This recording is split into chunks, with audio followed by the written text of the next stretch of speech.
Bismillahirrahmanirrahim. Assalamualaikum warahmatullahi wabarakatuh. Kita sering mendapatkan tausiah dari para asatid, para guru, para kiai. Biasanya ada seorang anak durhaka kepada orang tua. Tetapi kali ini kita akan membahas yaitu seorang orang tua durhaka terhadap anaknya. Loh kok bisa? Iya. Apabila seorang orang tua itu tidak memberikan hak anaknya dalam bentuk 5 hal, maka itu akan dikategorikan durhaka. Yang pertama apa? Memberikan ibu yang terbaik. Ibu yang terbaik itu apa? Ditinjau dari 4 hal. Yang pertama, li jamaliha. Oke, cantik relatif, tidak masalah. Berarti apa? Cantik itu relatif. Carikan calon ibu-ibu dari anak-anak kita itu, carikan yang terbaik. Yang kedua apa? Lima liha, oh iya dia anaknya orang kaya. Yang ketiga apa? Linasabiha, yaitu nasabnya bagus. Yang terakhir adalah lidiniha, yaitu tentang agamanya. Oleh karena itu, kalau mencari calon istri itu harus speknya 4 hal.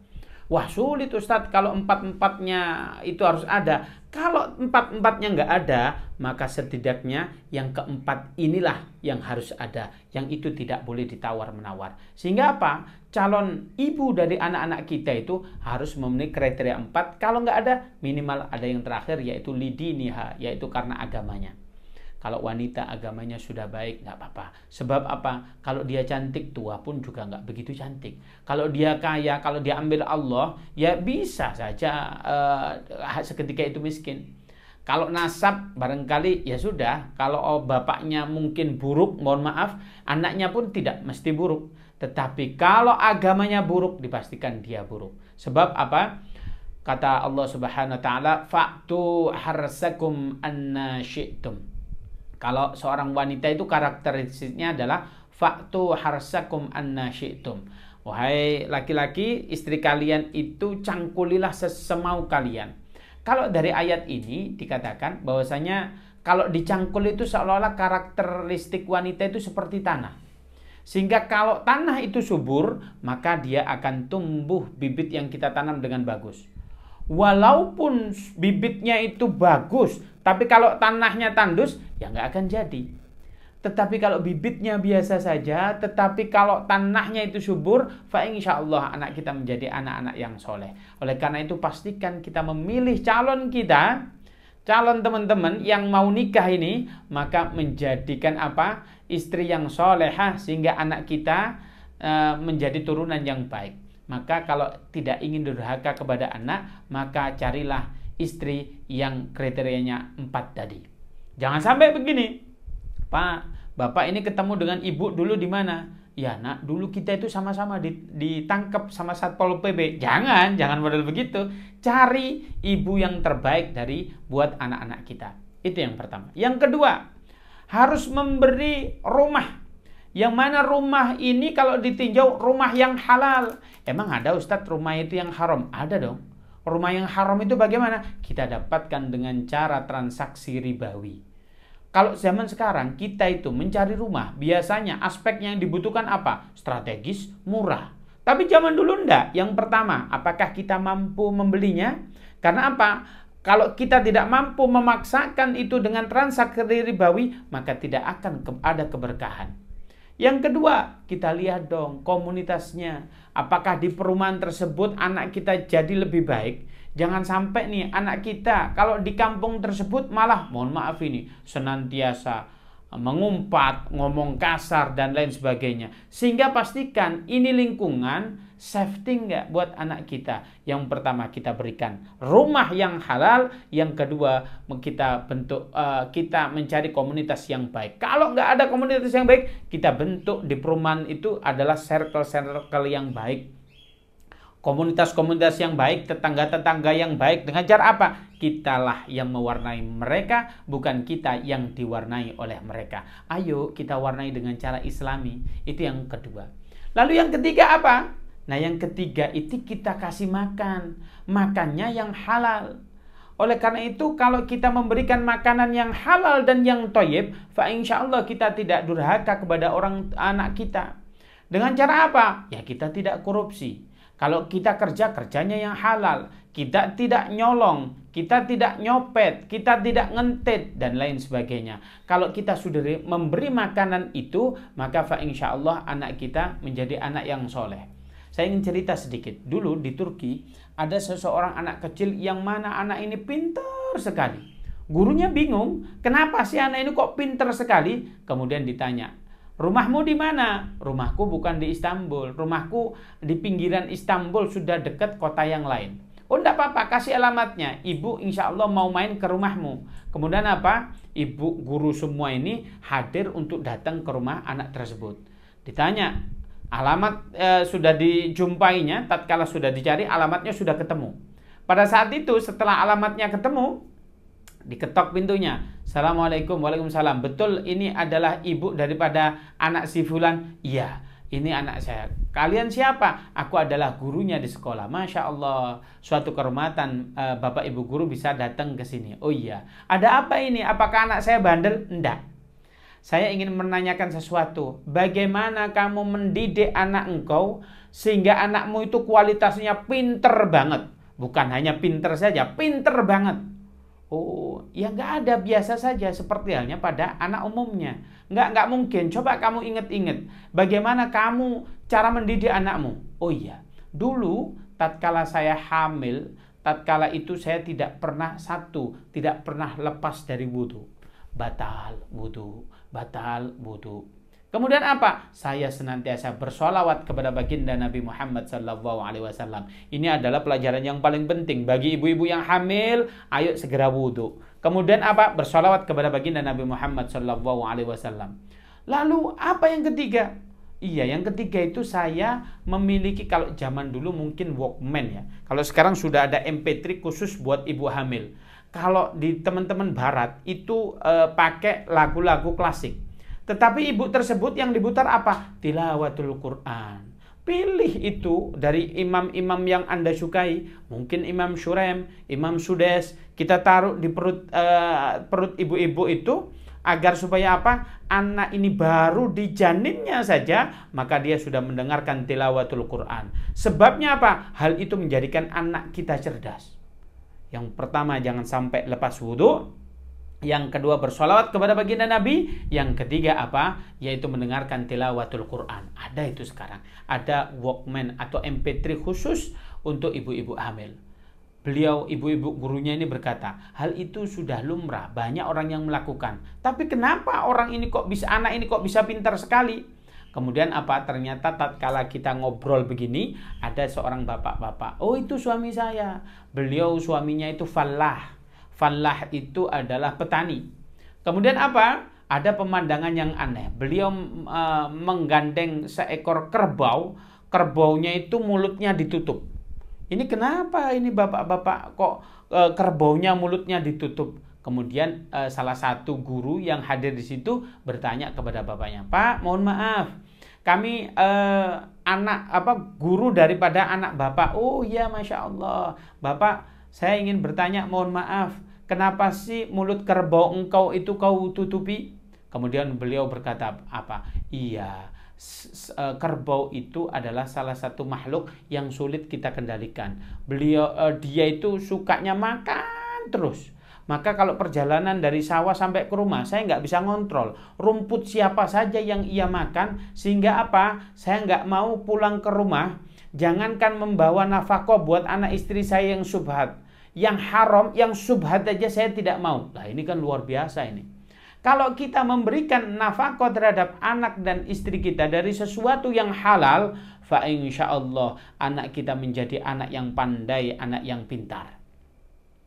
Kemudian apa selanjutnya? Kalau yang pertama, mencarikan ibu yang terbaik. Alhamdulillah Ustadz, saya sudah nikah dan kriteria istri itu sesuai 4 halnya. Wah, ini luar biasa.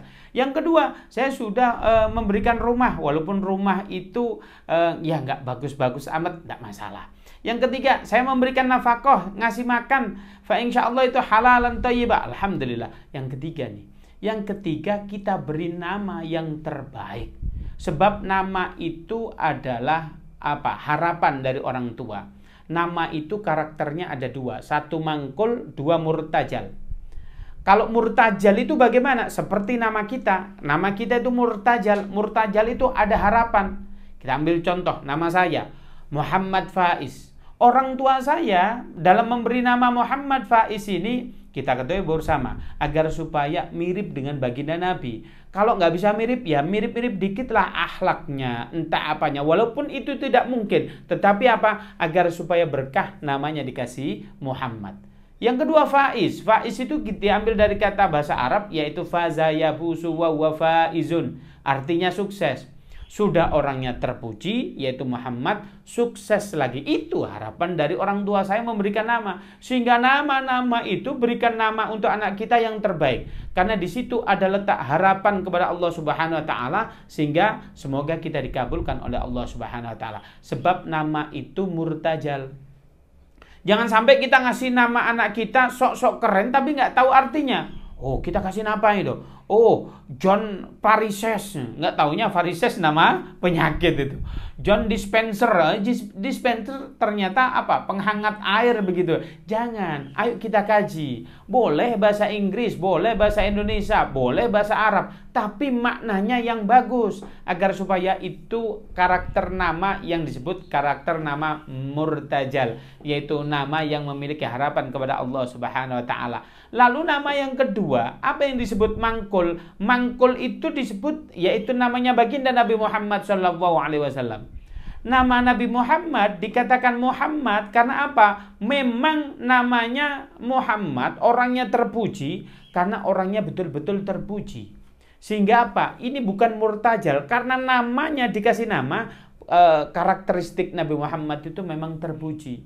Sehingga beda nama kita Muhammad, nama kita dengan Muhammad, yaitu nama yang diberikan kepada Nabi Muhammad.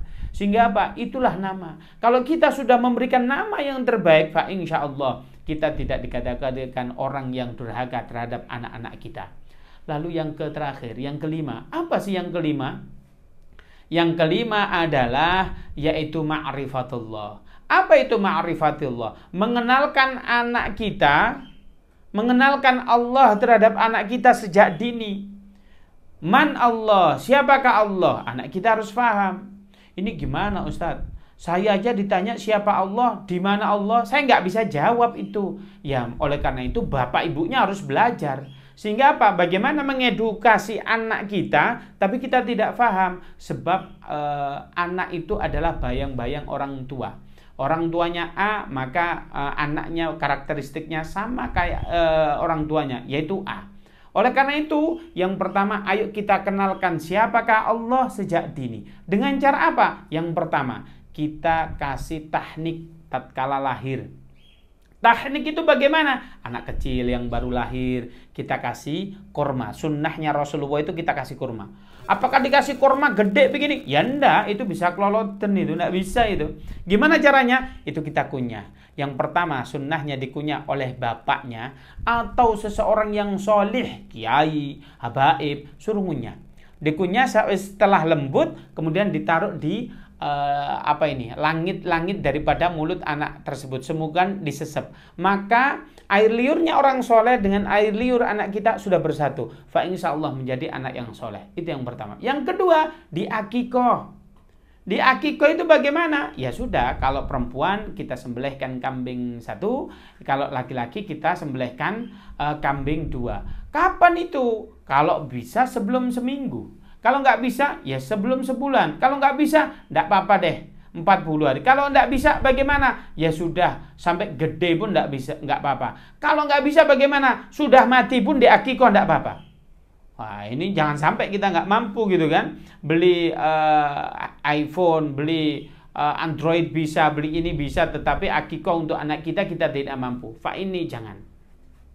Yang pertama kita kasih tahnik, yang kedua adalah akikoh. Yang ketiga adalah apabila laki-laki, maka harus dihitankan. Ternyata hitan ini bagian daripada ma'rifatullah. Sebab hitan itu, mohon maaf, itu adalah sunnahnya Nabi Yuna Ibrahim alaihissalam, yang mana dilanjutkan oleh baginda Nabi Muhammad SAW. Sebab mohon maaf ini, kemaluan seorang laki-laki itu ada kotoran yang mana tidak mungkin lepas. Sehingga apa kata ulama, kalau ada seseorang ini sholat begitu ya, di sini orang dewasa, di sini ada anak kecil belum balik dan belum dihitan, maka kategorinya sama dengan softnya terputus.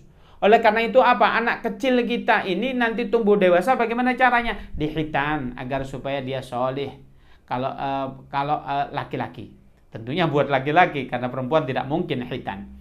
Yang kedua adalah, ayo kita kenalkan Allah sejak dini dengan cara apa? Ya kita libatkan lembaga-lembaga pendidikan yang berbau agama Islam. Kita ambil contoh, jangan sampai antipati terhadap TPQ. Jangan sampai antipati dengan lembaga pendidikan dalam pondok-pondok pesantren.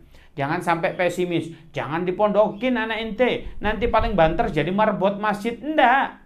Sebab apa? TPQ atau pondok itu adalah salah satu lembaga yang mengenalkan Allah sejak dini. Oleh karena itu, jangan antipati. Kalau itu sudah antum lakukan, maka yang terakhir, kalau anak kita perempuan, maka tuntunlah dia sampai dia sudah mengenal Allah, antarkanlah dia ke jenjang pernikahan.